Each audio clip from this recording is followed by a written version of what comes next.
Hello friends, welcome to unfolded English.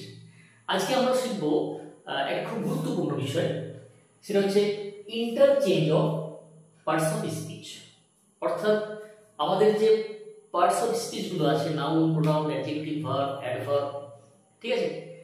তো আমরা এগুলো সেন্টেন্স আকারে লিখেছি। দেখো, হ্যাঁ, দেখো নিচে প্রত্যেকটি সেন্টেন্সে একটা একটা ওয়ার্ডে আন্ডারলাইন করা আছে। হ্যাঁ, কোনটা নাউনে আছে, কোনটা ভার্বে আছে, কোনটা অ্যাডজেক্টিভে আছে। এবং দেখো ব্রেকেটে লেখা রয়েছে যে নাউন, ভার্ব, অ্যাডজেক্টিভ। অর্থাৎ ধরো এখানে আছে সুইটলি, অর্থাৎ অ্যাডভার্বে করতে হবে নাউনে, আছে নাউনে করতে হবে ভার্বে, আছে অ্যাডজেক্টিভ করতে হবে নাউনে। তো একটু বলে রাখি প্রথমে যে দেখো বেসিক্যালি এগুলো কিন্তু কোনো নিয়ম নেই, ঠিক আছে? এগুলো কিন্তু কোনো রুলস নেই। যেমন তখন আমরা যে গ্রামাটিক্যাল যে পোর্শনগুলো করেছি বা করি, ভয়েস নারেশন বলো, নাউন, প্রোনাউন, অ্যাডজেক্টিভ যাই বল না কেন, এগুলো সেগুলো কিছু প্রিপোজিশন, আর্টিকেলস, এগুলো নিয়ম রয়েছে। বাট এগুলো কিছু কিন্তু নিয়ম নেই। তাহলে কি করে করবো? এগুলো তোমাকে মনে রাখতে হবে, ঠিক আছে? ফর্মগুলো মনে রাখতে হবে, এবং তার সঙ্গে তুমি যখন সেন্টেন্সে লিখবে তখন নাউন নাউনের জায়গায়, ভার্বের জায়গায়, অ্যাডজেক্টিভ জায়গায় বসবে আর কি, ঠিক আছে? এগুলো কিন্তু বিভিন্ন পরীক্ষায় আসে, মাধ্যমিকে তোমার পরীক্ষায় আসে। তাছাড়া আমাদের এগুলো কিন্তু শুরু থেকেই শিখতে হবে, ক্লাস 7, 8, 9 এগুলো কিন্তু আসে। তাছাড়াও কিন্তু পরবর্তীকালে আমরা যখন বিভিন্ন চাকরির পরীক্ষা দেবো বা যারা দেখছো ভিডিওটা, তাদেরও কিন্তু কাজে লাগবে, এগুলো বিভিন্নভাবে আসে পরীক্ষায়।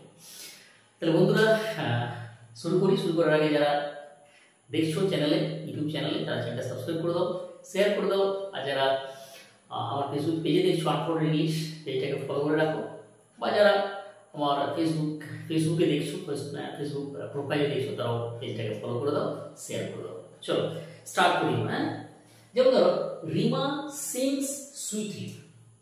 রিমা মিষ্টি গান গায়, অর্থাৎ সুইটলি মানে সুরেলা গান গায়।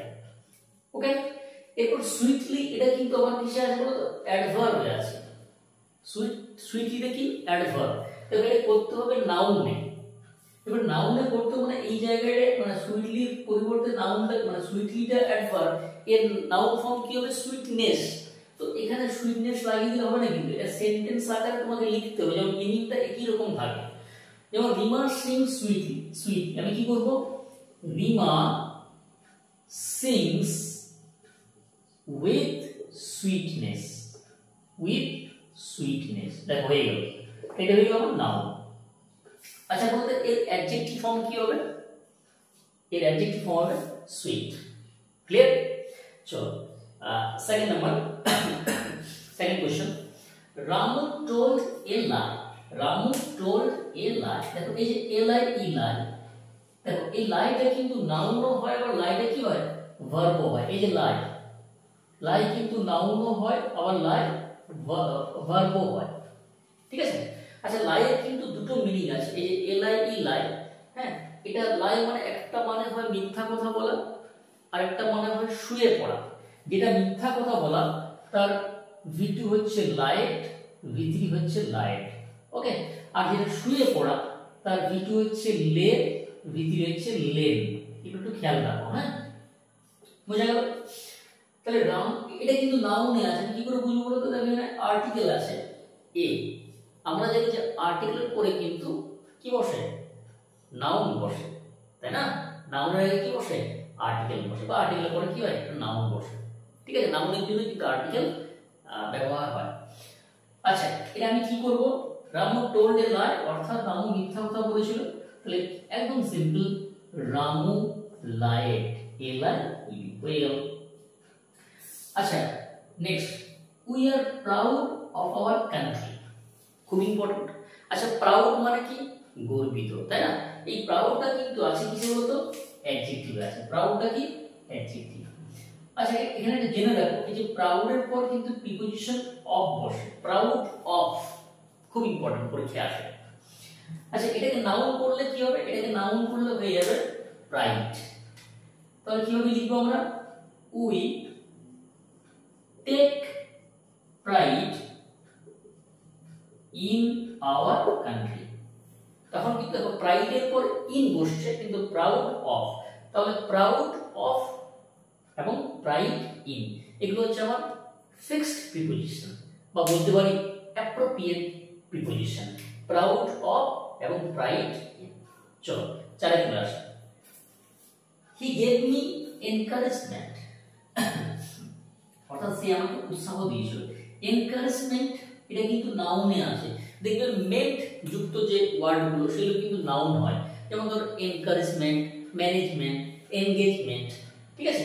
এই নাউন চেনার কিছু উপায় রয়েছে, কিছু শর্টকাট টেকনিক রয়েছে, আমরা কোনো ক্লাসে আলোচনা করব কিভাবে নাউন চিনবো, কিভাবে অ্যাডজেক্টিভ চিনবো, তাই না।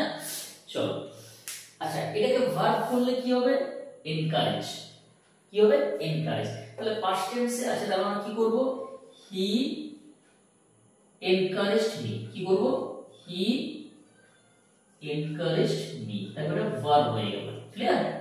আচ্ছা we must, next we must show kindness to animals.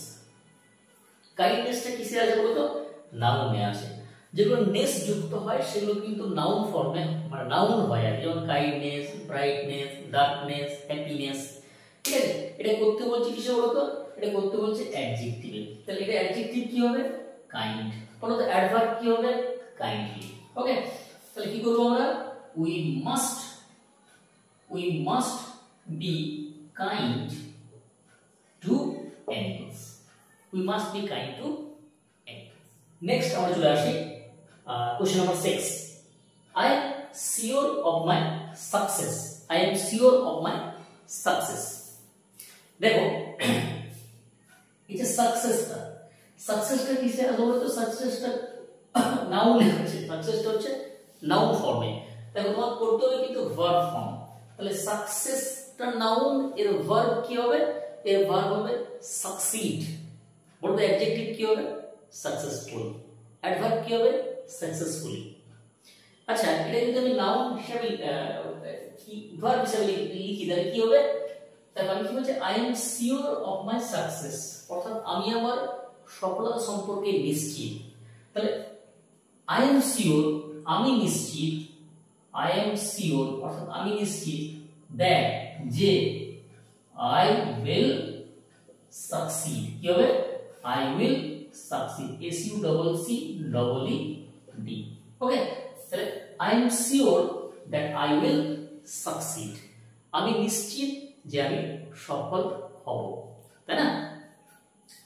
আচ্ছা next, the man spoke with kindness, the man spoke with kindness.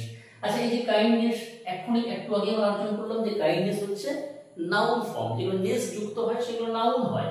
এটাকে অ্যাডভার্ব করলে কি হবে বলতো, এটা অ্যাডভার্ব করলে হয়ে যাবে কাইন্ডলি, কি হয়ে যাবে, কাইন্ডলি। আর এর অ্যাডজেক্টিভ হচ্ছে কাইন্ড, তাহলে কি হবে, দ্য ম্যান স্পোক, কি হবে, kindly, the man spoke kindly, adverb হয়ে গেল, ঠিক আছে। হি is full of energy, he is full of energy. Energy কিসে আছে বলো তো, এনার্জি আছে আমার নাউন ফর্মে, এনার্জি কিসে আছে, নাউনে। এই যে অফ প্রিপোজিশন, এরপর তখন নাউন হচ্ছে, উইথ এরপর নাউন হচ্ছে। আমরা জানি প্রিপোজিশনের পর কি হয়, নাউন হয়, তাই না। প্রিপোজিশন আগেও কিন্তু নাউন বুঝতে পারে। ওকে, তাহলে he is full of energy. Okay, কি হবে এটা, তাই এটা হবে he is fully energetic, he is fully energetic. তাহলে এনার্জেটিক হলো কি, অ্যাডজেক্টিভ। বন্ধুরা আমি প্রথমে বললাম এগুলোর কিন্তু কোনো নিয়ম নেই, হ্যাঁ, এগুলোর তোমাকে প্র্যাকটিস করে করে কিন্তু হয়ে যাবে। দেখো তুমি এই যে আমি 5টা পড়ালাম একটু আগে, এটা নিয়ে 10টা চলছে, এই সিরিজটাতে 10টা আমরা পড়লাম, ঠিক আছে। এই 10টা 20টা 30টা করে যদি আমরা প্র্যাকটিস করি না, দেখো তারপরে তুমি নিজেই কিন্তু করতে পারবে। হ্যাঁ হ্যাঁ, কিছু ফর্মগুলো তোমাকে মনে রাখতে হবে, যেমন success noun, succeed verb, successful adjective, kindness noun, kindly adverb, kind adjective, sweet adjective, sweetness হচ্ছে নাউন, সুইটলি অ্যাডভার্ব। এই ফর্মগুলো মনে রাখতে হবে এবং কিছু জিনিস তোমাকে মানে সেন্টেন্সগুলো মনে রাখতে হবে, প্রশ্ন মনে রাখতে হবে, উত্তর মনে রাখতে হবে এবং আলটিমেটলি তোমাকে প্র্যাকটিস করতে হবে, তাহলে পারবে, ঠিক আছে।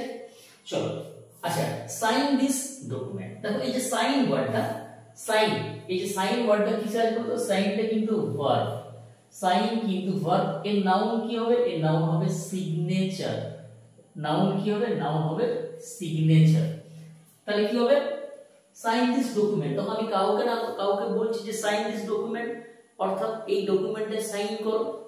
এরপর এটা ইম্পারেটিভ সেন্টেন্সে আছে, আমরা জানি ভার্ব দিয়ে শুরু হয়েছে, তাহলে কি হবে, পুট ইওর সিগনেচার কোথায়, on this document, put your signature on this document, এটা হয়ে গেল কি নাও। Last question, the time of his arrival is uncertain, অর্থাৎ তার আসার যে সময়টা সেটা হচ্ছে অনির্দিষ্ট। অ্যারাইভাল কোন ফর্মে আছে, অ্যারাইভাল কিন্তু আমার আছে কিসে বলতো, নাউনে। এই যে দেখো হিজ হচ্ছে পজেসিভ অ্যাডজেক্টিভ, এরপর কিন্তু নাউন হবে। আমরা পড়েছি পজেসিভ অ্যাডজেক্টিভ যেগুলো দ্বারা অধিকার বোঝায়, মাই, আওয়ার, ইওর, হিজ, হার, যারা ক্লাসগুলো দেখোনি দেওয়া আছে দেখে নাও, ঠিক আছে। আচ্ছা এটা কি হবে, ইট ইজ আনসার্টেন, কি হবে, it is uncertain that, that লেখা লিখবে না, it is uncertain when, time আছে তাহলে when বসবে, তাই না। It is uncertain when he will arrive, তবে এই অ্যারাইভটা কি হবে, ভার্ব হয়ে গেল, অর্থাৎ এটা অনির্দিষ্ট যে কখন সে আসবে। বোঝা গেল বন্ধুরা, তাহলে এই ছিল আমাদের interchange of parts of speech. আমরা খুব সহজে শেষ করে এই অবধি থাকুন ক্লাসটা, দেখা হচ্ছে পরবর্তী ক্লাসে। Okay, thank you very much and by.